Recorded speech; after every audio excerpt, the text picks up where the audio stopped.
Bem-vindo à primeira série de podcasts promovidos pelo Anemia Working Group, a Associação Portuguesa para o Estudo de Anemia, que tem como objetivo promover a investigação na anemia nas suas diversas vertentes.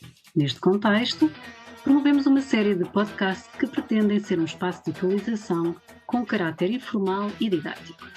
Hoje temos as doutoras Mariana Moraes e Catarina Toscano, ginecologistas e obstetras do Centro Hospitalar Tondela Viseu, para nos falarem sobre a anemia na grávida. Olá a todos, obrigado por estarem aqui a ouvir este podcast sobre anemia. Hoje vamos falar-vos sobre anemia na gravidez. O meu nome é Mariana Moraes, sou ginecologista e obstetra no Centro Hospitalar de Tondela Viseu e comigo tenho o prazer de ter a doutora Catarina Toscano, que é interna de ginecologia e obstetrícia no mesmo centro. E porquê é que vamos falar sobre anemia na gravidez? Porque realmente é uma patologia muito frequente e não só, com sérias repercussões tanto para a mãe como para o feto que se está a desenvolver. E a anemia, como vocês já têm vindo a ouvir nos podcasts anteriores, é um problema global de saúde pública e que na gravidez afeta cerca de 1/3 de todas as grávidas. A Catarina também nos vai falar um bocadinho sobre isso. E, Catarina, até gostava de saber se tens aí alguns dados sobre a prevalência da anemia na gravidez, mas em Portugal, em específico, em Portugal, no nosso país. Que dados é que nós temos sobre esta doença tão global e que tem repercussões tão graves? Conta-nos lá.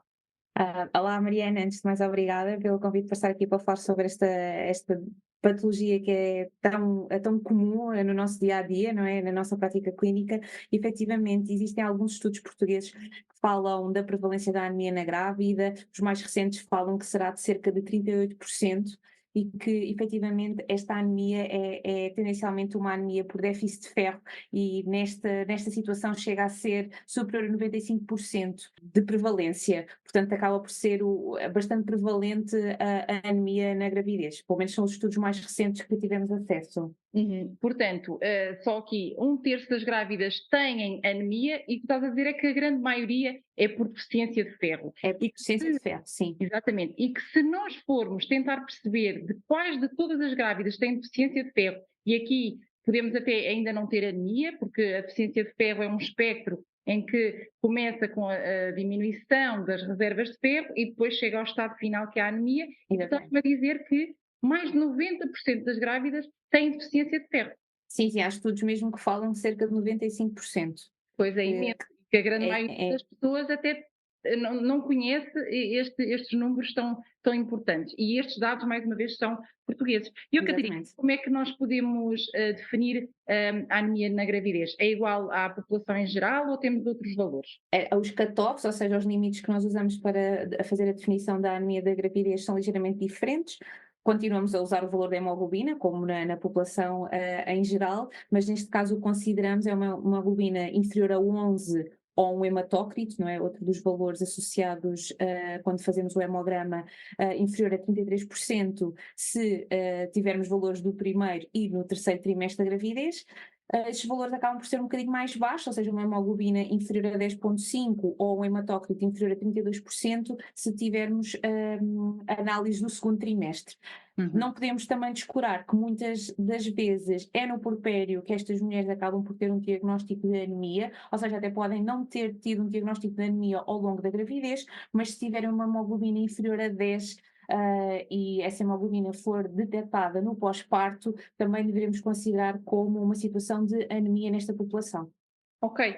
E porquê é que achas que é tão prevalente a anemia na grávida e não é no resto da população? Achas que há alguma coisa que a grávida tem que a mulher, neste caso, pronto, nós somos ginecologistas, que a mulher não grávida, qual é que é a diferença entre estas duas populações?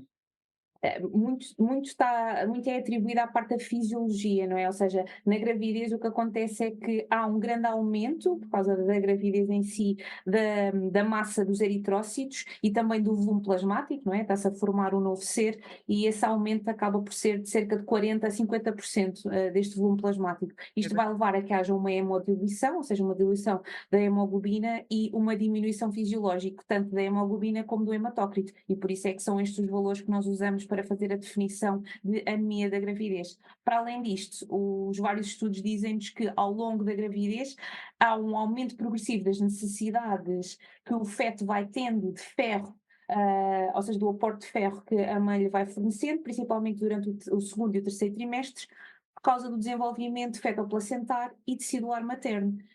Efetivamente, tal como eu disse ao início, sabemos que a anemia ferropénica é a causa mais frequente da anemia durante a gravidez e que muitas vezes, tal como tinha dito ao início, na gravidez o déficit de ferro vai inicialmente estar associado a uma depleção, ou seja, uma diminuição do ferro, mas sem alteração do valor da hemoglobina, portanto sem uma anemia associada, ou seja, uma anemia que nós consigamos ver a nível das análises que vamos pedindo às grávidas ao longo dos vários trimestres, até que efetivamente quando há uma depleção total, ou seja, uma ausência de reservas de ferro, aí acaba por ter repercussão a nível do valor da hemoglobina.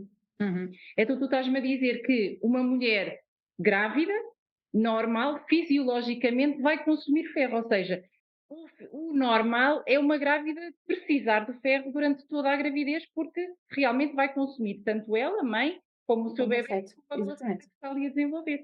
Exatamente. E porquê é que é tão importante falarmos de anemia? Pronto, já percebemos que fisiologicamente vai acontecer um consumo de ferro, mas quais são as repercussões? Existe algum problema para aquela mãe ou para aquele bebê que não tenham, ou melhor, que tenham a mãe que tem anemia? Qual é que é o problema real para aquela mulher e para aquele bebê que se está a desenvolver? Se existe, e assim, de forma genérica, 2 ou 3 problemas que podem surgir na mulher grávida com anemia. As grandes consequências a nível materno, pelo menos dos estudos que se têm feito relativamente a esta questão do déficit de ferro, é o facto destas mulheres terem um risco aumentado de ter, por exemplo, um parto pré-termo ou um descolamento abrupto de placenta. Também existem casos reportados de aumento do risco de hemorragia pós-parto grave, com a possibilidade de ter que se remover o útero, ou seja, fazer uma esterectomia na altura do parto. Estas mulheres terem mesmo alguma complicação grave no pós-parto imediato, com o aumento do número de admissões em cuidados intensivos, e claro que nunca podemos descurar o facto de estas mulheres com anemias graves poderem efetivamente, num caso mais extremo, haver alguma percentagem de mulheres que possam morrer, não é? Portanto, haver risco de morte materna associado.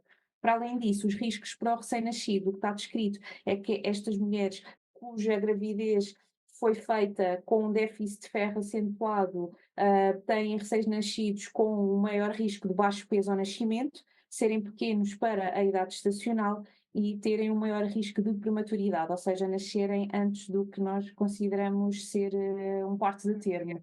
Para além disso, ainda há alguns estudos, cada vez se aposta mais nessa área de tentar perceber as alterações que houve na gravidez, que repercussão é que tiveram ao nível do desenvolvimento infantil, e apesar de os riscos ainda não estarem claramente estabelecidos, cada vez mais se estuda o facto de estas mulheres que passaram a gravidez com grande déficit de ferro poderem ter crianças com um maior risco de distúrbios de memória, alguma alteração também da sua capacidade intelectual, e estas próprias crianças terem algum déficit de ferro, pelo menos nos primeiros anos de vida.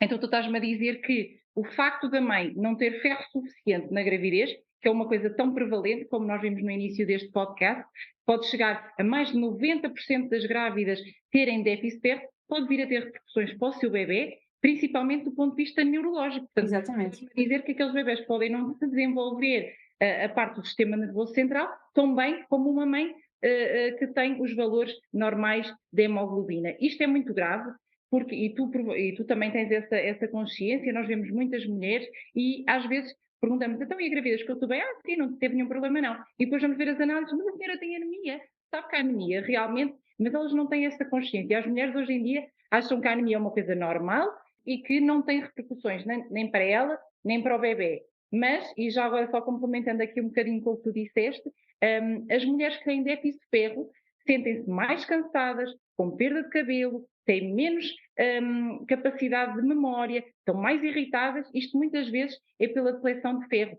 Tem mais depressão pós-parto, isto também é um tema muito importante, cada vez nos últimos anos se tem discutido mais. Nós temos uma prevalência de 14% de depressão pós-parto, e temos mais de 80% de mulheres com anemia no pós-parto. E é tão grave quanto isto que nós muitas vezes descuramos, nós obstetras, descuramos o pós-parto e as mulheres necessitam de fazer suplementação também nesta fase tão importante. Mas agora diz-me uma coisa, Catarina, como é que nós podemos fazer o rastreio? Achas que fazemos um rastreio universal, uma suplementação universal? De que forma é que nós podemos perceber que aquela mulher tem anemia? Assim, o rastreio da anemia na grávida efetivamente está indicado. Todas as sociedades, tanto as sociedades a nível nacional como internacional, recomendam que se deva realizar o rastreio da anemia e também especificamente da anemia ferropénica na gravidez, através da realização do hemograma, que deve ser solicitado todos os trimestres, inclusive numa situação periconcepcional, ou seja, as mulheres que estão a tentar ou que querem engravidar ou que estão a tentar engravidar devem realizar um hemograma nessa altura, também para percebermos qual é que é o valor basal desta mulher antes da gravidez e, efetivamente, as recomendações atuais passam também pela determinação da ferritina sérica nos vários trimestres.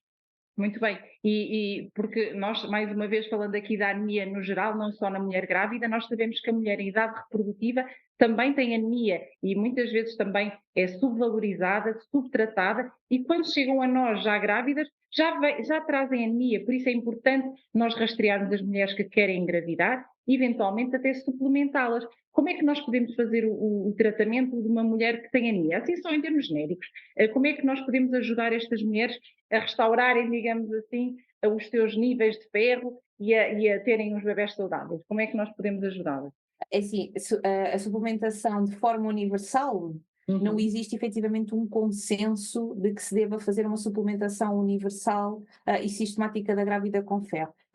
As várias sociedades acabam por restringir um bocadinho ao facto de se a mulher tem ou não um valor de ferritina que faça com que haja necessidade de suplementação. E acaba por ser esse valor o que nos vai decidir se essa mulher tem ou não necessidade de fazer suplementação com ferro. As várias opções que existem para fazer o tratamento da anemia ferropénica durante a gravidez. A de primeira linha é sempre a utilização de um ferro oral, deve-se priorizar a utilização de 150 a 200 miligramas de ferro elementar e isto é importante também o médico que está a fazer a prescrição deste tipo de medicamento, não é, deste tipo de suplemento, perceber se este suplemento que está a prescrever tem este ferro elementar e que efetivamente este tipo de ferro é que vai dar o aporte para aumentar as reservas de ferro na mulher e efetivamente em situações mais graves ou que a hemoglobina já tenha um valor mesmo muito mais baixo, pode-se efetivamente optar por fazer ferro por via endovenosa. E que nós sabemos que não é assim tão infrequente quanto isso, a necessidade de ferro por via endovenosa, principalmente no terceiro trimestre, quando nós queremos ter as mulheres ali mais próximas do parto, com os níveis de ferro não tão graves, não é? Porque, mais uma vez, como tu disseste, a anemia no final da gravidez está associada a maior risco de hemorragia e nós estamos lá e presenciamos. Mulheres que efetivamente têm anemia sangram mais, tanto durante o parto como no pós-parto, e nós podemos, com um simples medicamento que é o ferro, que está disponível globalmente, não é? Está disponível, é muito fácil nós conseguirmos controlar. Mas, como eu estava a dizer, às vezes é necessário recorrer ao ferro endovenoso e por vezes temos que o fazer principalmente no terceiro trimestre. Só para terminarmos aqui este tema da anemia na grávida, Catarina, diz-me só aqui uma coisa que eu fiquei sem perceber.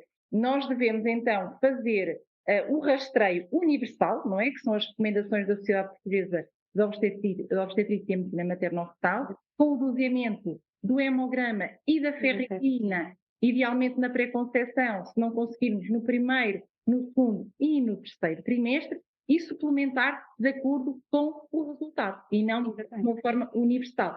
Se bem que, como dissemos, e é bom reforçarmos, que em Portugal a prevalência da ferropénia é mais de 90% e da anemia é mais de 30%. Portanto, a grande maioria das grávidas portuguesas vão precisar desta suplementação e ao fazer essa suplementação vão prevenir, lá está, o que tu já disseste, baixo peso, risco de parto prematuro, de descolamento de placenta, de depressão pós-parto, de hemorragia pós-parto, todo um panóplia de complicações que podem ser evitadas se as mulheres tiverem as reservas mantidas. Exatamente. Queria só aqui dizer-te que muitas vezes estas mulheres que estão a fazer ferro oral acabam por interromper o ferro a seguir ao parto e que efetivamente as recomendações dizem-nos que estas mulheres devem manter o ferro pelo menos 6 semanas após o parto. E acho que às vezes isso também não lhes é dito e elas acabam por achar que aquilo é uma medicação associada só à gravidez e que não, que é importante, se elas tinham valores baixos antes do parto, é para manter o ferro até fazerem uma nova reavaliação com a equipa médica. Das 6 semanas, como estava. Exatamente. Muito bem, acho que foi uma excelente conversa. Julgo que o tema da anemia na gravidez vai ficar mais disseminado. Esperemos que muita gente ouça este podcast e quero-te agradecer mais uma vez a Catarina Toscano pela tua presença. Eu sou a doutora Mariana Moraes. Somos as duas médicas ginecologistas e obstetras no Centro Hospitalar Tondela Viseu e esperemos que tenham gostado. Até uma próxima e até breve. Obrigada, até breve. Obrigada.